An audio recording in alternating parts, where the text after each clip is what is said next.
Good evening, everyone. Happy New Year to each and every one of you. And let's have the first flake of 2022, shall we? Cheers. Each and every one of you. And excuse me, a weird echo there. Right. God, needed that. Let's have a look and see who's in. Scrolling up the top. Johnny Random first in this evening, then David Evans, Michael Palmer, Anton, how are you, mate? Peter Collins, Dave Lewis, and Vince Brennan, Martin Chapman, Deco Dude, Stephen Tatton, Ian Rouse, Vincent Brennan, Peter Collins, Cal B, and who else we got? Edwin Toonan, how are you, Edwin? Andy Nisbet and Chip Young, and who else is in there? Chris Otterwell, excuse me, Ian Clark, Jason Carter, Patrick Becker, Steve Muskie's in, Jason Carter, I just said that, 60s man, Colin Falcon, how are you, mate? John Ross, H. Garcia, Hilario, how are you, mate? Rexomatic. Rex, I'm wearing the shirt. Yes, indeed. Thank you for that. We'll be talking about that later. Kieran Roberts, David Daly, Phil, Pablo Hank, and Frank Bolam, and JT, Mike Hurley, John Channing, Scott Guitars, and Grandpa Guitarist, David Olson, and many others who I'm sorry if I've missed you, but the chat did a weird thing there as I was scrolling down. David Daly saying, no ale for me this evening, but I'm loving my new to me 1998 American Roadhouse Strat with Texas Specials. 2022 has been good to me up to now. Yes, well, it's not very, we're not very far into it, but so far it's not shaping up too bad. Excuse me, I'm just going to put another light on here because I'm a little bit dark. There we go, that's a bit better, a bit more illumination. So, yes, hope you all had a fantastic Christmas. It seems like ages ago that I was sat here talking to you all on Christmas Day. Dear mate, it got a bit messy Christmas Day. Yes, I think I watched just about every one of the traditional Christmas films, and but by Christmas films, what I mean are the film when you get to like my age, you know, the prime of life, as you might call it. You know, when your age begins with a number 5, basically. You know, Christmas becomes a bit of a nostalgia kick. So for me, Christmas films are all the ones that I used to watch, you know, that were on Christmas when I was a kid. So I've been going through them all. Guns of Navarone, Ice Cold in Alex, The Dam Busters, Where Eagles Dare, The Dirty Dozen, Die Hard. Obviously, you got to have that at Christmas. All those old films. I had an absolute whale of a time. And one of them, there's Where Eagles Dare, if you've ever seen that. There's a drinking game you can play watching that. Every time Richard Burton says broadsword calling Danny boy, you got to take a shot. You will not reach the end of the film able to walk, I seem to remember. Anyway, so yes, let's see what I've missed in the chat. Die Hard is not a Christmas film. It is. It's on at Christmas, you know. And if it's you know, it's whatever you personally associate with Christmas. And it was always one of those movies that was just always seemed to be on at Christmas, I suppose, because it was set at Christmas, wasn't it? Yes, indeed. I noticed somebody else in the chat there said, has anybody bought anything in the January sales yet? Anything guitar related in the January sales? I have, but I can't show you yet because it's I've got an unboxing video of it coming up towards the end of the month. But I will let this slip. I bought it from Anderton's because they had a sale on and they were the cheapest place to buy this particular guitar. I'll tell you that much, it's a guitar. Anyway, excuse me, yes, the shirt. Rexomatic, who's there in the chat, basically sent me a load of goodies. He sent me this shirt, which is, the apparel, I believe, worn by his band. And he's also sent me not only the CD, his band's latest CD. They're called Big for His Age, I think. Rex Anderson and Big for His Age. That's the name of the band.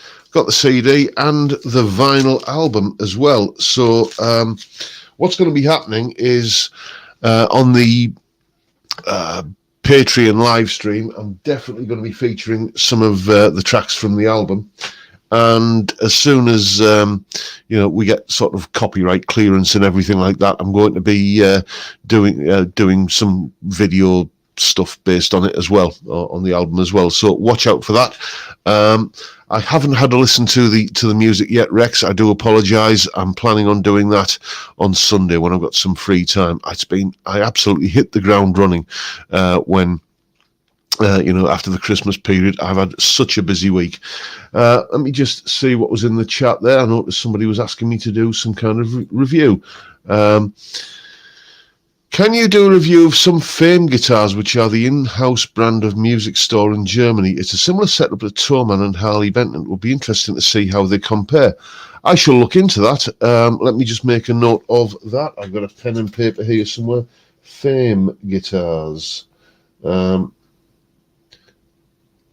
Yes, I've got a few reviews coming up on the channel in the coming weeks. There's going to be an interesting comparison between a couple of PRSs, the identical guitar, but the SE and the core version of it. So we're going to kind of see how those two compare. Then loads of other stuff. As I say, there's an unboxing video coming up from this guitar that I'm very excited about, that I've bought from Andertons. I can't really tell you what it is because that'll spoil the unboxing video. But let me tell you what's coming up on the channel this week. I always forget when I'm doing this rundown, so I've come prepared this week. I've written it down. On Sunday, we are going to be taking a bit more of a listen to this piece of kit that you saw the video on yesterday, the Behringer Tube Amp model pedal. Really impressed with this pedal, but on Sunday you're going to be hearing what it sounds like in a mix. Then on Monday, an absolute belter of a solo analysis, even though I say so myself. Well, it's a great solo, that helps. It's just an absolute classic 50s rock and roll solo. So just get your thinking caps on. I'll tell you, it's not Chuck Berry, and it's not Scotty Moore, and it's not Cliff Gallup. So think about famous guitar solos from the 50s and what it might be there. Then on Tuesday, I'm going to be talking about, it's a top 5 kind of thing. Top 5 guitar related mysteries, mysterious things. Okay. I can't really say much more than that, but it's things that I'm sure as guitarists we've all noticed from time to time, things that definitely we've all encountered, but there's no explanation for. It's a little bit along the lines of, you know how you can always buy a pack of hot dogs and they come in a pack of 10, but the buns only come in packs of 6. You ever notice that? So it's similar things, but guitar related. That's what's happening on Tuesday. Then on Wednesday, well, you asked for it repeatedly, some of you, so I'm going to I've given in and I'm going to do it. I've done it. It's already filmed and uploaded. It's just scheduled. You know, whenever I'm unboxing a piece of kit, a guitar or anything like that, there's that little kind of toe tapping rockabilly tune that I always play to accompany the speeded up footage of the unboxing. Well, I've had a few requests to do a bit of a breakdown on that, and the only problem is that I recorded that tune about 6 years ago, and I didn't tab it out. I certainly didn't film myself playing it, and I recorded it in Cakewalk, and I don't use Cakewalk anymore. I've got Reaper, and I don't even know where the Cakewalk project is. It's probably on the hard drive on an old computer that's up in the loft somewhere. So I sat down and tabbed the whole thing out and then re-recorded a new version of it. And we're going to be looking at what's going on in there, the techniques and stuff used. Then on Thursday, we're taking a look at my settings and my preferences for, excuse me, let's just pick you up and move you over here. This piece of kit here, the Sonicake Twiggy Blues. I use it for all of the sort of walk-through, talk-through parts of my videos, you know, stuff where I've got to be able to kind of play and talk at the same time, because as I've mentioned, you know, using kind of guitar rig or something like that and the camera and the microphone, it never ever seems to end it never seems to end well. They don't get on with each other, so I use the Sonicake for that. And I've had a few people asking what my settings are, so I'm doing a video on that on Thursday. Phil B, you are a gentleman and a scholar. Thank you so much, mate. I shall have a beer on you. Cheers.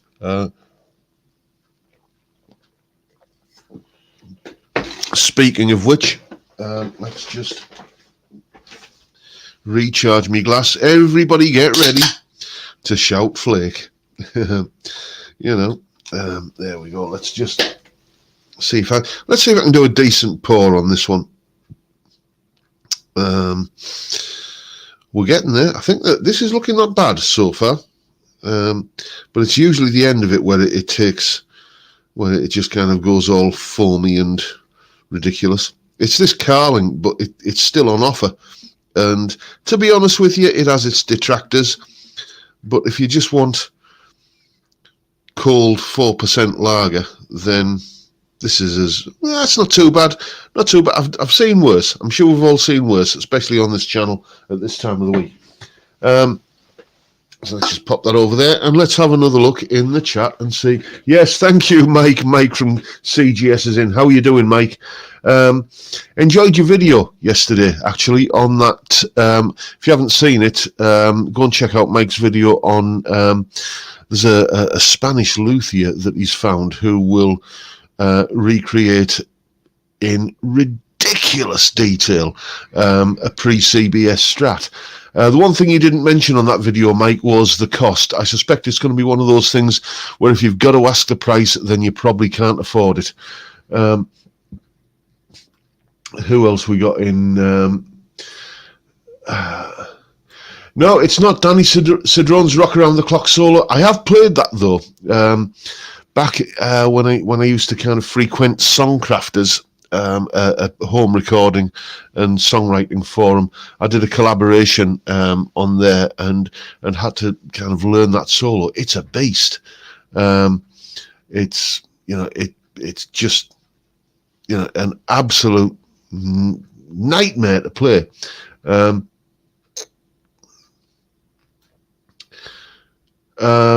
A mate gave me a Behringer GDI 21, which can be picked up for a tenner, basically Sans amp and well usable tones. Yeah, a lot of people have been saying that this is based on a Sans amp pedal, which, I mean, fair enough, as long as they're not infringing anybody's intellectual property. But I'm really properly impressed with this. It's got me thinking about maybe doing a video on putting a pedal board together. Just get an entire, can you get an entire kind of recordable rig for under £100 in terms of Behringer pedals? That might be an idea for a video. We shall see.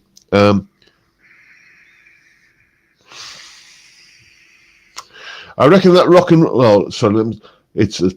let's put it up here. It says Ron Wells. I reckon the rock and roll solo might be James Burton, although for me the best solo that I used, Connie Francis, Lipstick on Your Collar. I know the song. I don't recall it having a guitar solo. I shall have to take another look at that. No, the solo we're looking at on Monday is Buddy Holly's solo from That'll Be the Day. And I think I can honestly say it's the first guitar solo that I've ever played which involves using a capo or capo, if you prefer. So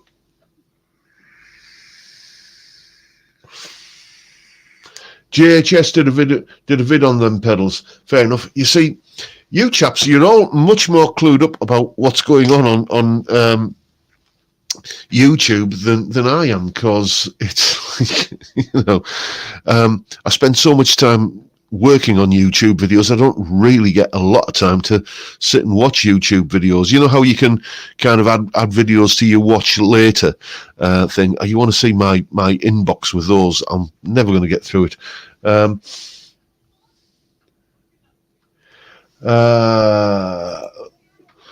Do you think the Behringer amp pedal would be good in front of an interface using Guitar Rig?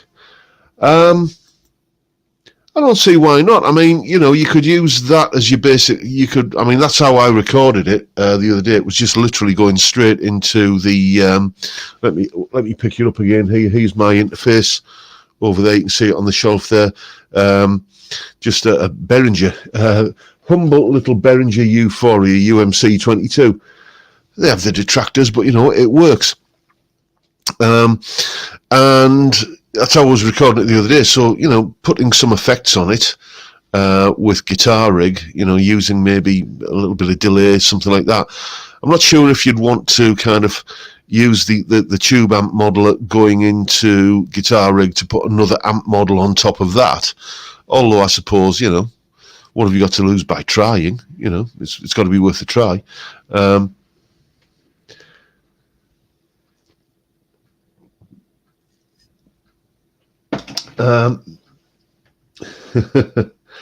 Yeah, I think you should have a go through Fire and Flames by Dragon Force. Yeah, I know my limitations, Time Prophet.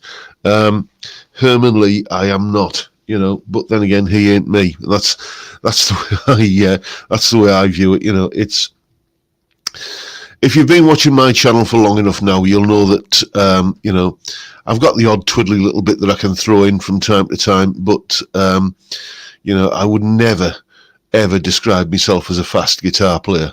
You know, certainly not when there are people like Herman Lee and Steve Morse and etc. all, you know, all around. That's just not where the center of gravity of my playing is. That sort of stuff is, you know, right at the periphery of what I do, and then they kind of take that and kind of, you know, go absolutely overboard with it. Well, not overboard, but you know what I mean. It's just, that's what they do, and that's not what I do.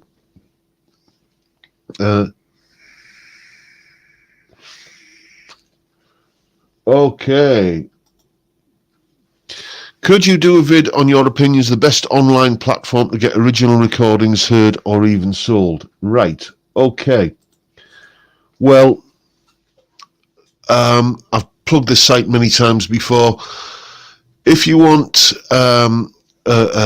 somewhere where you can play your songs, originals or covers, to an appreciative and friendly audience, then check out Songcrafters. It's a home recording and songwriting website, and you know, you will get friendly advice, constructive criticism, and just, you know, people who enjoy listening to your music, and you know, you can listen to theirs in return. So that would be the first thing I would say. Go and take a look at Songcrafters, and I must drop in there at some point and say hi. I haven't been in for ages.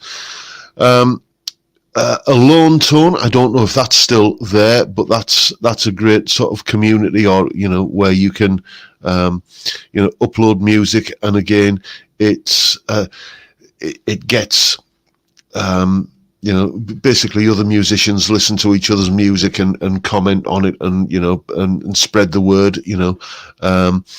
What else? Well, there's always Bandcamp.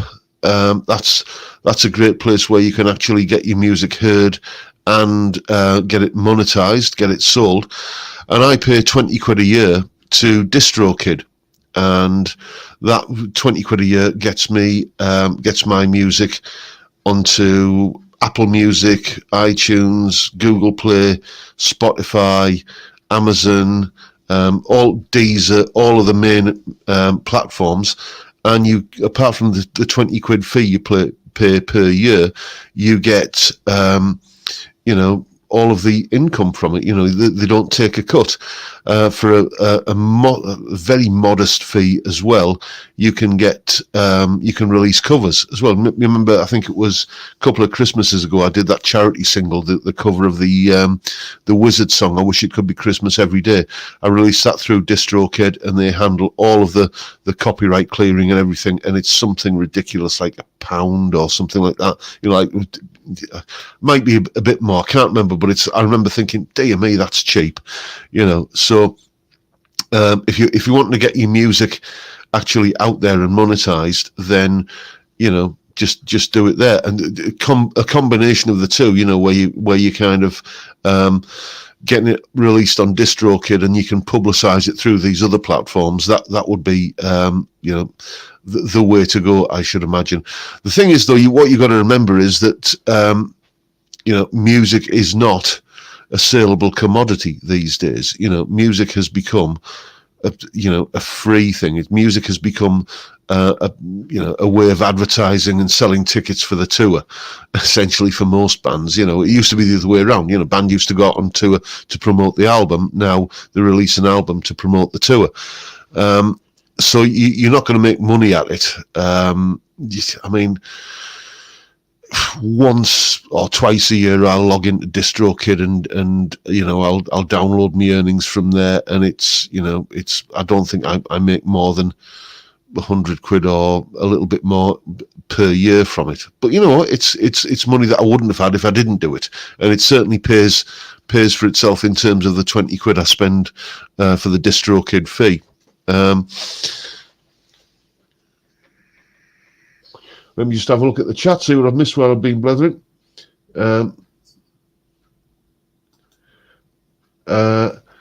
Is that pedal you're using a MIDI controller, and does it work through USB? I presume you mean the Sonic Cake Twiggy Blues, that thing there. No, it's just a little multi-effects. You've got a compressor, you've got an overdrive, you've got a delay, and you've got a reverb, and you've got a cabinet simulator switch there, which is either on or off. You know, it's simplicity itself, but you know what? It just sounds really good. And you can plug that into, you don't even need an interface to record with that. You can take the output from that and just plumb it into the mic input on a laptop and record to something like Audacity via that, and it'll get you by. You know, so that's what, as I say, that's that pedal there. The only other pedal I've been talking about is the Behringer Tube Amp modeler, which obviously isn't a MIDI controller. Oh, Dan Bernstein, how are you, mate? Long time no see. Drop us an email. Let me know how you're getting on, mate. You know, I've missed you.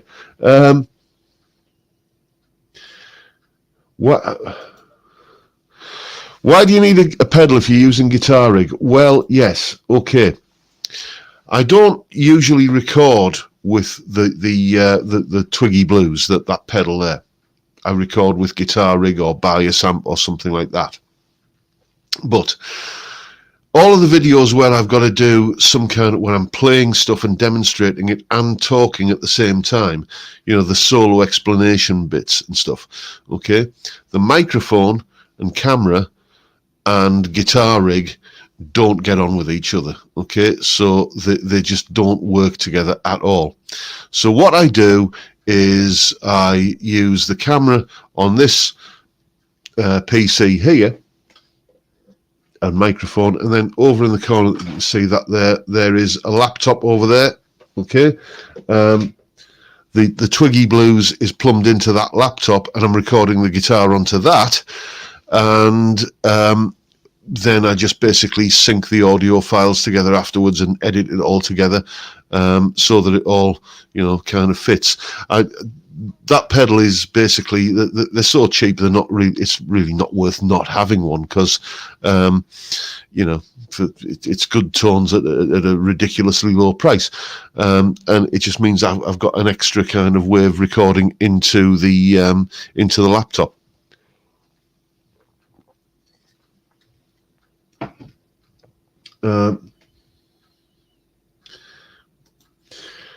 Are you familiar with Dave Simpson's channel? He's now a guest quite often on Anton's channel. How would you rate him? I've a lot of time for Dave Simpson. Excuse me. I think he's one heck of a player, and he's a good player. He's knowledgeable, and he. Sometimes the only criticism I would have of Dave is that sometimes you think, oh, Dave's put a new video up. Yeah, but I haven't got 3/4 of an hour to watch it. Do you know what I mean? It's like you can't watch a Dave Simpson video in your coffee break. Do you know what I mean? But he's a great guy. He's the sort of bloke that you go for a pint with, and one heck of a player. So yeah, I'm well aware of him, and and I'm a fan of him when I get the chance to watch his videos.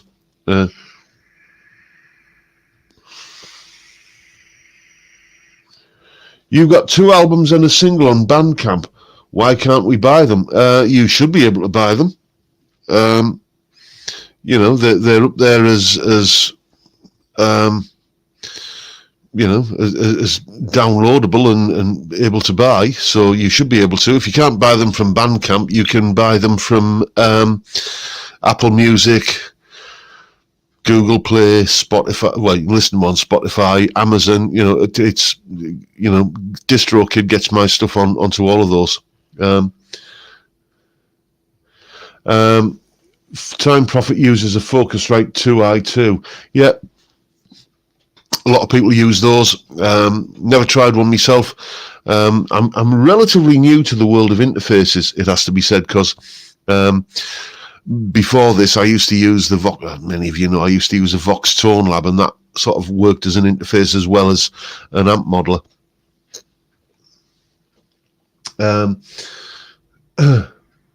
Where are we? Let's have a look. Let's just see what I've missed. In the chat,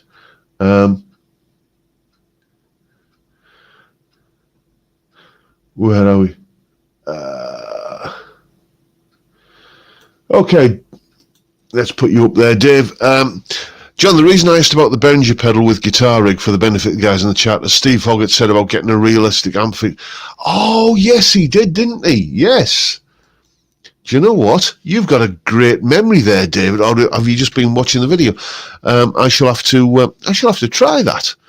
Yes, because that said, I do find, well, maybe with guitar rig it could use a little bit of help in that sort of that realistic feel of playing through a valve amp. But I find that with bias amp, dear me, that does have that sort of valvey, tubey feel when you plug into it. Especially, I mean, one of my favourite settings on there is I think it's called the British J45 preset on that, which is like it's like, it really is like plugging into a JTM 45.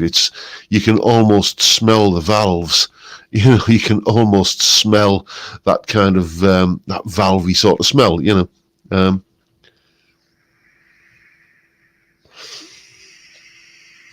Yeah, you're not the first person to say that, Time Prophet, mate. Guitar Rig 6 crashing, Guitar Rig 5 works.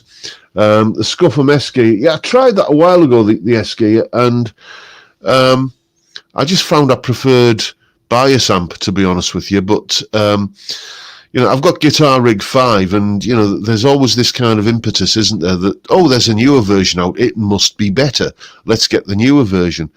I tend to be, maybe I'm just a bit old school, maybe I'm just a bit of a dinosaur, it has been said, that, if I've got something that works and does what I want it to do, and I know my way around it, and I can, I'm familiar with it, then it's like, do I really want to go through the hassle of installing the newer version and learning it all over again? It's like Guitar Pro, okay? I mean, what's Guitar Pro? The tab software. I use that every day. It's just an essential part of how I earn my living. And the Guitar Pro now is up to 7 point something or other, Guitar Pro 7 point whatever it is, and I'm still on Guitar Pro 5 because, you know, I know it like the back of my hand. I know all the keyboard shortcuts. I know all how to kind of just get stuff done with it, you know, quickly. And I just think, well, yeah, why get the new version when the old version just works perfectly well? And at some point, you know, it'll become obsolete and it won't run on, you know, some incarnation of Windows, whatever operating system that comes out, and I'll be great. But you know what? I'll just cross that bridge when I come to it.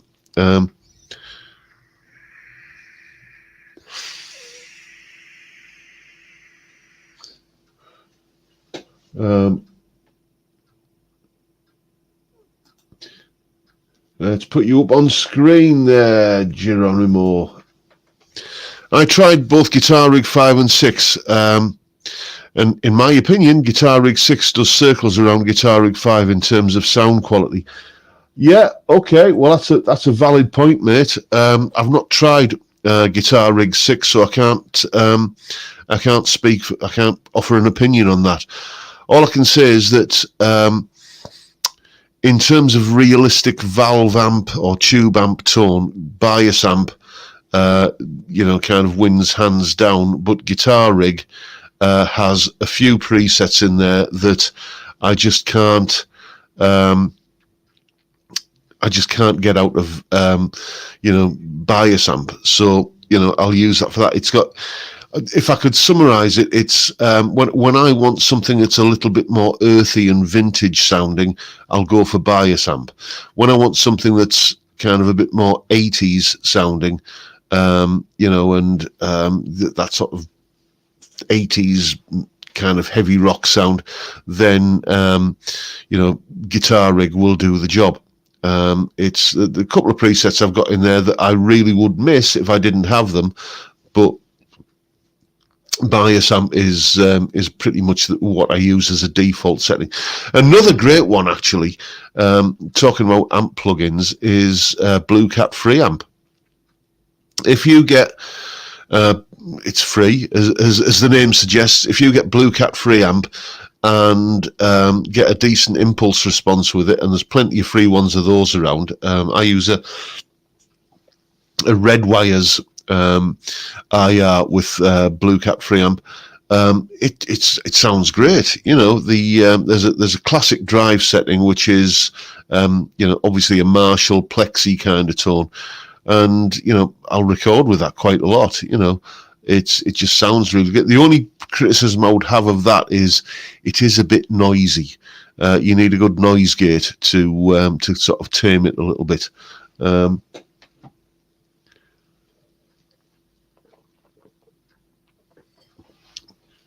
there's another one gone. Excuse me while I just get into my proper Friday night mode. Is there a difference with studio monitors using DAWs and playing guitar through, or are they all meant for? Well, I don't know. You know, if you studio monitors, if you, I'm not sure what you mean there, mate. Actually, you know, studio monitors, you know, speakers for monitoring the sound that you're recording, will work with are obviously the best thing to use for playing with it. Using a DAW, and you're going to be playing a guitar through that. So yeah, obviously they're meant for, you know, you can play a guitar through them. Do you mean you know, just using studio monitors as speakers for a guitar amp? Well, no, they're not meant for that. Someone's asking there, what's cooking in the Robson household tonight? We're having curry tonight, homemade curry.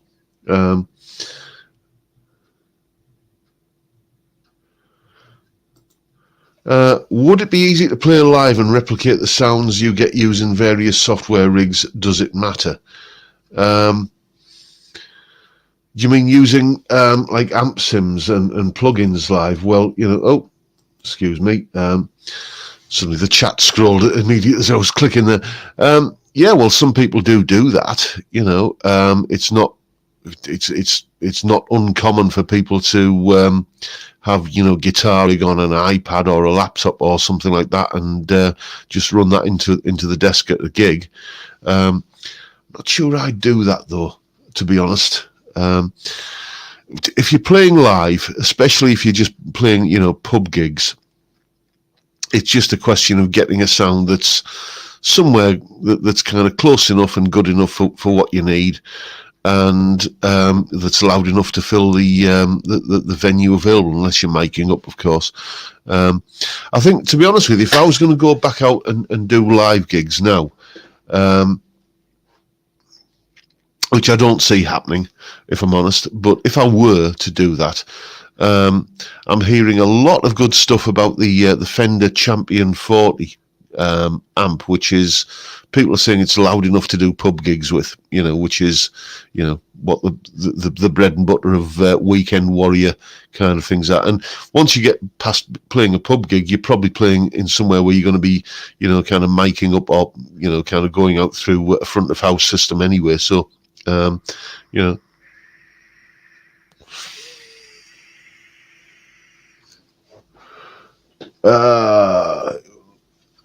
Evening, Dan. Scott Guitars. Can you play the music from your DAW back into the clean channel on your guitar amp instead of monitors? Not recommended, mate, because a guitar amplifier, even on a clean channel, is not a flat frequency response. It's always going to colour the sound a little bit. If you've got... think of it this way around. At some point, I'm sure we've all plugged an electric guitar into... That's the way I did it back in the day. Plugged an electric guitar into the mic socket of a hi-fi.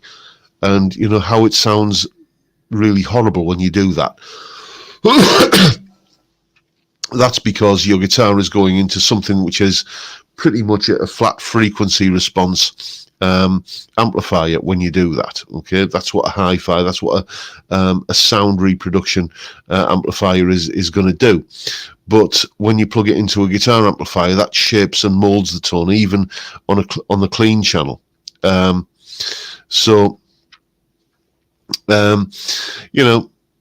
When you play music back through an amplifier, like a guitar amplifier, that is going to colour the sound, it's not giving you a good representation of the sound.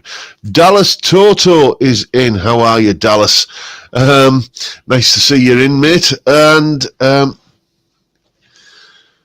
Mike Hurley saying, I have a Fender Champion 40, loud as you like. Yeah, I've been looking at one of those, actually, because it's a video I've got coming up later this month on the channel. I've been thinking very, very carefully about whether to have an amp in here and start getting some tones that way.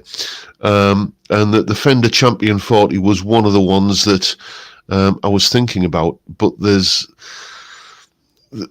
extra kind of faffing around, let's call it that, involved with that. So, either making it up or like a kind of 2 notes torpedo captor kind of solution for getting the basically the sound of the amp into the interface and into the DAW. So yeah, that's something I have been thinking about, and you will find out exactly what conclusion I came to later on in the month when you see the video.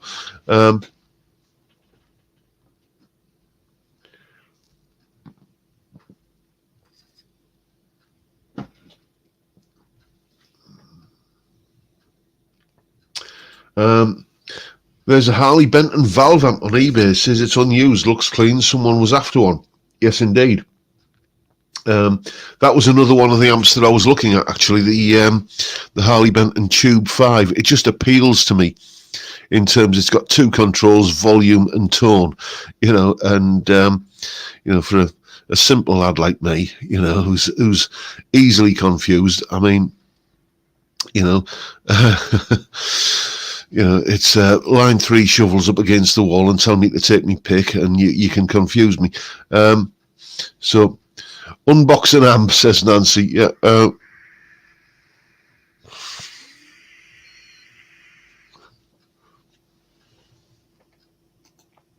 Let's put you up there.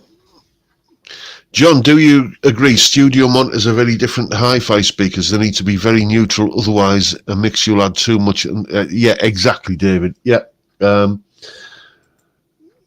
thing is, whether it comes to speakers or headphones, there are two kind of different things that you get. Okay, with anything which is, like a hi-fi or anything like that for headphones or speakers, their job is to complement the sound, to make it the best sound, to basically enhance the sound. Whereas studio monitors and monitoring headphones are there to basically give you a brutally honest representation of the sound. So that's why you should use studio monitors or studio headphones to do your mixing and recording with. That said, I am the biggest hypocrite in the world, because I'm using basically a home cinema system here. Bass, subwoofer, and 2 satellite, 2.1 system to do all my recordings with. It's just basically it's what I had when I started doing recording, and money was tight then. I didn't have any money to spend on a new set of speakers, and I've used these ever since. And I should really get some studio monitors, but I seem to get, by either accident or design, I think it's by accident, with good luck rather than good planning, I seem to get decent results with these, but I wouldn't recommend it to other people. You should really go with the studio monitors angle for doing recordings with. But yeah, they are designed for different purposes. Studio monitors give you an honest representation of the sound rather than, a complimentary representation of what you're doing. Let's see what else we've got going on in the chat. Where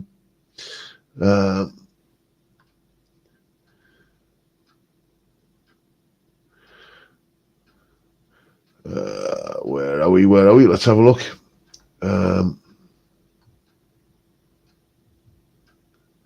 Valve amps our age are too darn heavy. Yes, says Dallas Total.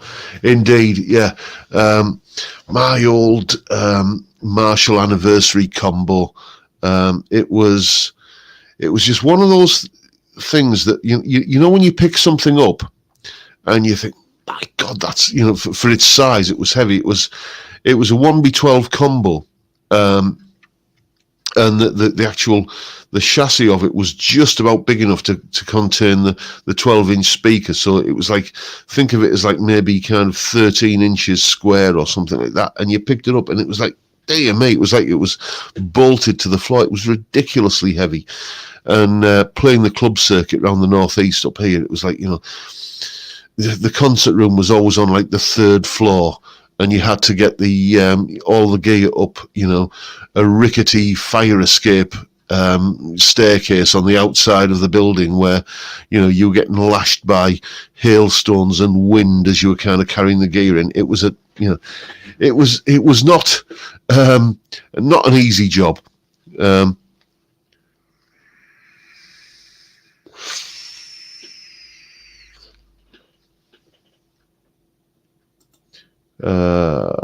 Okay, where are we? So OK Live is saying the Harley Benton Tube 15 has an effects loop, giving it more flexibility than the 5 watt and can be switched to 1 watt mode. Sounds amazing. Yeah, the problem with the Harley Benton Tube 15 is that last time I looked, they're kind of out of stock for weeks and weeks and weeks. And you know what Troman are like when they say available in 6 to 8 weeks. You go back in 6 to 8 weeks time and it still says available in 6 to 8 weeks.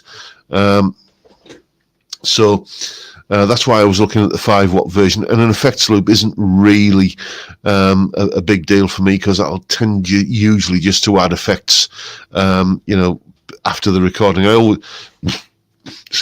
always tend to record dry, just with a basic sort of however much gain I want on the sound, and then add the reverb and the chorus and stuff like that in Reaper.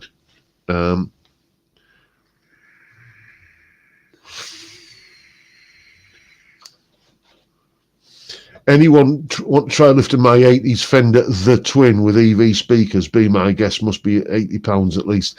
Yeah, this is the thing with valve amps, and you do get to a certain age. As I said earlier, when your age begins with a number 5, where you start thinking, can I really be bothered with this?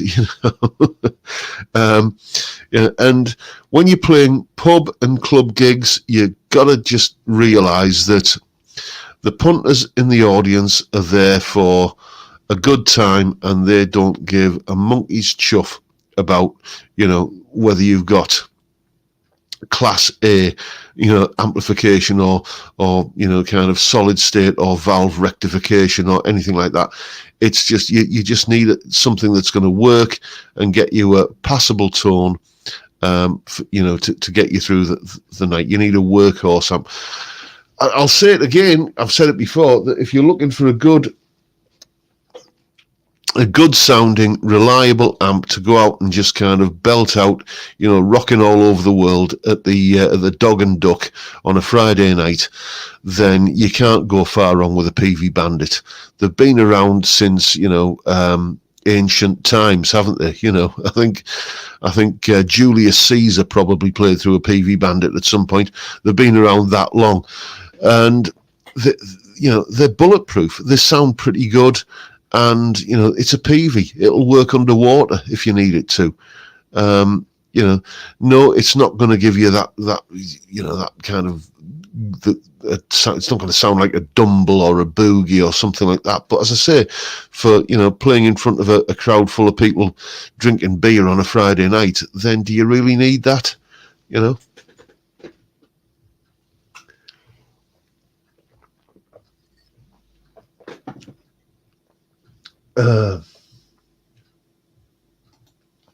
Let's put you up on screen, Rex. Any suggestions for a relatively inexpensive attenuator to use with a 65 Fender Twin reverb to play at home? Usually I just use it at gigs, but man, it's heavy. Yeah. As I say, I've been looking into this, and I cannot speak from personal experience on any of these things here, but I'm just going about by the general sort of buzz that I've got from reading reviews and doing research. Harley Benton do an attenuator that's about 50 quid. It's not a reactive load like a 2-notes torpedo captor. What I mean by that is a reactive load acts like a speaker, okay, and basically interacts with the output stage of your amp in the same way a speaker will, and gives you, that same sort of push on the amp that a speaker will give.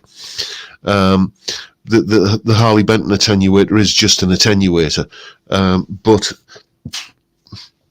people saying, in real world situations, it works absolutely fine and just gives you that sort of cranked amp sound at, kind of living room or bedrooms type volumes. So you might want to check that out. Just take a look on Toman. Obviously, it's a Harley Benton product, so it's only available through Toman. And check that out. I seem to remember way back in the mists of time, I used to use something called a Hughes and Kettner Red Box. I don't know if they're still available, but that was an attenuator and a DI box as well. And basically, I used to use it to kind of keep the volume down and just basically go into the desk from it as well. So that's maybe an option. As I say, that's like getting on for 30 years ago, so I don't even know if they're still available.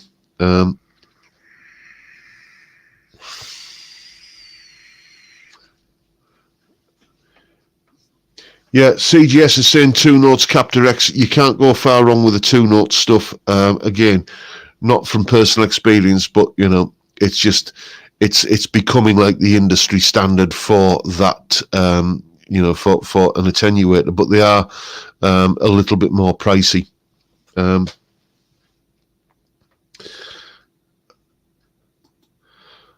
If anyone is after a solid oak guitar stand for 3 guitars, I've got one. They cost 130 new and will accept a reasonable offer.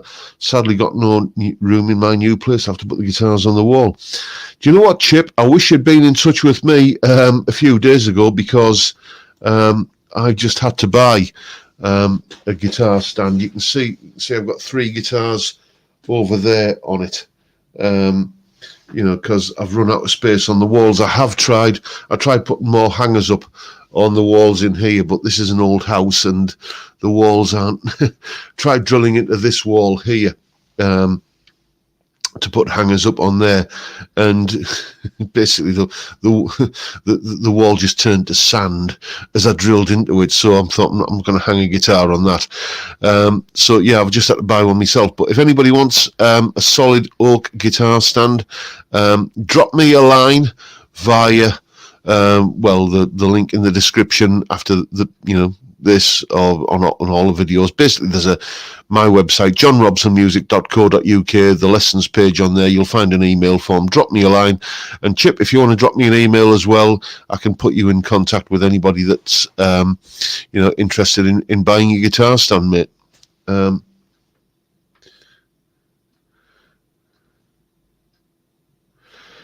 Okay, I haven't seen that. The Rick Beato 5-hour New Year's Eve live stream has some good banter in it with Keith, Rhett, and the Aviator guy. Not watched it all yet. Yeah, I've got a lot of time for Rick.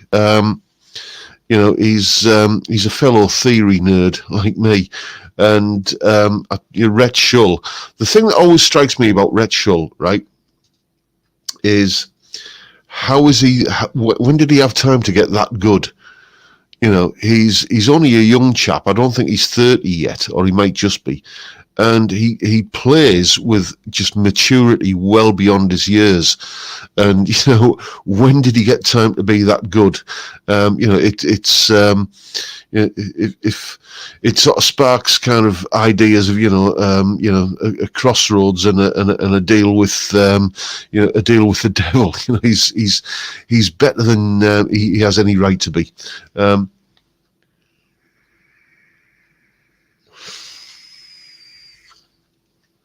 Where are we? Has anyone tried the You Really Got Me method guitar tone? Oh, you mean slashing the guitar speaker? No, I haven't. That's something that's just like, I've never had an amp that I was willing to do that to. I've had some awful amps in my time. A Laney Mighty 50 springs to mind, but at the time it was the only amp that I had, and a Hughes and Kettner PCS 50. Now Hughes and Kettner these days, they are a proper boutique amp manufacturer, and you tend to think of them as having these great amps, but in the early 90s they made this horrible little solid state amplifier called the PCS 50, which I had one briefly, and it was nasty. It wasn't nice at all, and I would have.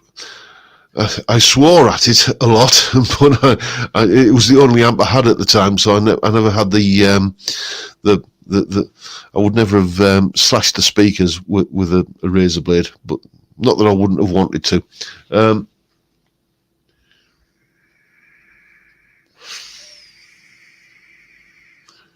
I think the Byrds were the first band to slash their speakers. Yeah, might have been, although I do think that possibly even before that, Link Ray did it, didn't he, for that, for the Rumble. I think he did that, which was probably before the Byrds, wasn't it?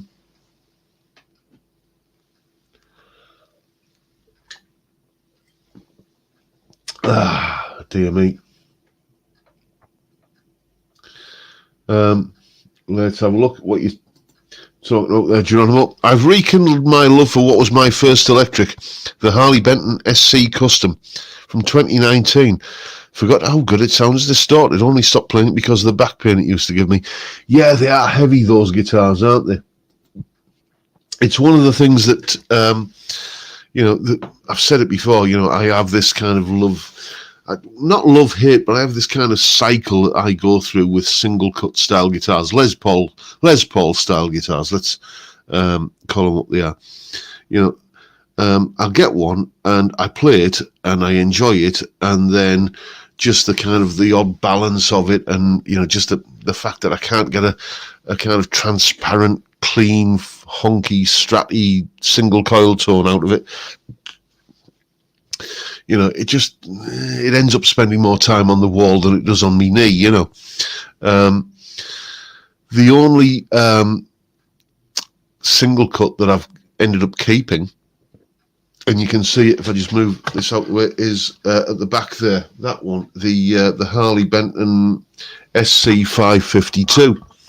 It's weight relieved, and it just has, I've owned a few Les Pauls in my time, and they've all sort of, including some genuine ones, and they've all ended up, kind of going down the road at some point, but that one's going nowhere. So there you go. Probably says more about me than it does about Les Paul style guitars.